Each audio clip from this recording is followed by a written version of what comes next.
நீங்க நினைச்சு சிந்திச்சு உங்க வீட்டுல சொல்லுங்க.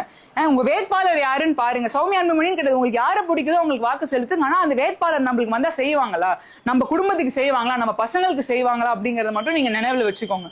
அவங்க நம்மள கஷ்டத்தை புரிஞ்சுக்கிட்டு பண்ணுவாங்களா அப்படிங்கறத மட்டும் ஞாபகம் வச்சு நீங்க இந்த முறை கண்டிப்பா வாக்கு செலுத்துங்க. சௌமியா அன்புமணிக்கு நீங்க வாக்கு செலுத்தணும்னு நினைச்சீங்கன்னா மாம்பழ சின்னத்துல உங்களை வாக்கு செலுத்துங்க. நீ சொல்லு செஞ்சு. நம்ம அடுத்த தலைமுறை சந்தோஷமா இருக்கணும். நம்ம ஆட்சி மாறி நாம ஆகணும். இவ்வளவு நாள் நம்ம கஷ்டப்பட்டோம், இவ்வளவு நாள் நம்ம வெளில போறதுக்கே பயப்படுறோம், நம்ம பசங்க தனியா வரலன்றதுக்கு பயப்படுறோம், பயந்துதானே இருக்கோம். இவ்வளவு நம்ம பசங்களுக்கு படிப்புல கடன் இருக்கு, வேலை வாய்ப்பு கம்மியா இருக்கு.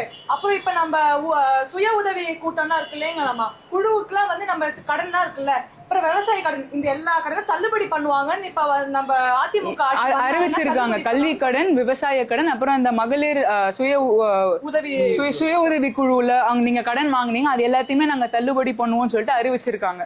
அதே மாதிரி வேலையில்லா பட்டதாரிகளுக்கு வந்து மாதம் 2000 ரூபாய் அவங்களுக்கு வேலை கிடைக்கிற வரைக்கும் தருவோம் அப்படிங்கிற ஒரு வாக்குறுதி அது செலக்ட் பண்ணி அது கொடுப்பாங்க.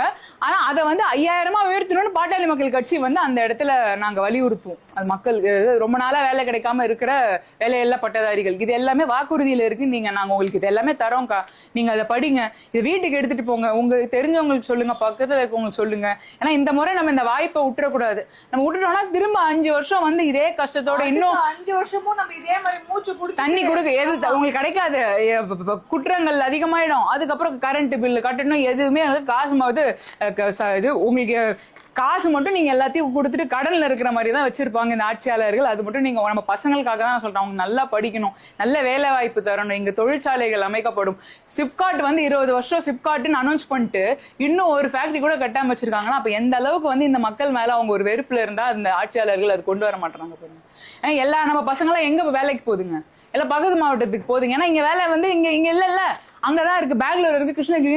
இங்க இருந்து பஸ்ஸை பிடிச்சி அந்த பஸ் ஸ்டாண்டையும் மாத்தி வச்சுட்டாங்க.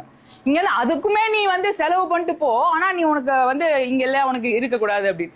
சோ இந்த மாதிரி நிறைய விஷயம் இருக்கு. இதுக்கெல்லாம் தான் நாங்க வந்து உங்களுக்கு இது உங்களுக்கே தெரியும், நாங்க உங்களுக்கு ஞாபகப்படுத்துறோம், அவ்வளவுதான். இப்ப நாங்க வந்திருக்கோம், அடுத்த வாரம் வந்து எங்க அம்மா இங்கதான் வந்து சுத்துவாங்க, இந்த இடத்துல இருப்பாங்க. நீங்க இந்த முறை கண்டிப்பா நீங்க அனுப்பிச்சீங்கன்னா சட்டசபையில அவங்க குரல் ஓங்கி ஒலிக்கும். எனக்கு தெரியும், அந்த நம்பிக்கை எனக்கு இருக்கு. உங்களுக்காக குரல் கொடுக்கறதுக்கு இங்க இருந்து நீங்க சௌமியா அன்புமணி அனுப்புங்க. அதான் எங்களோட ஒரே வேண்டுகோள். நன்றிக்கா. நன்றி. நாங்க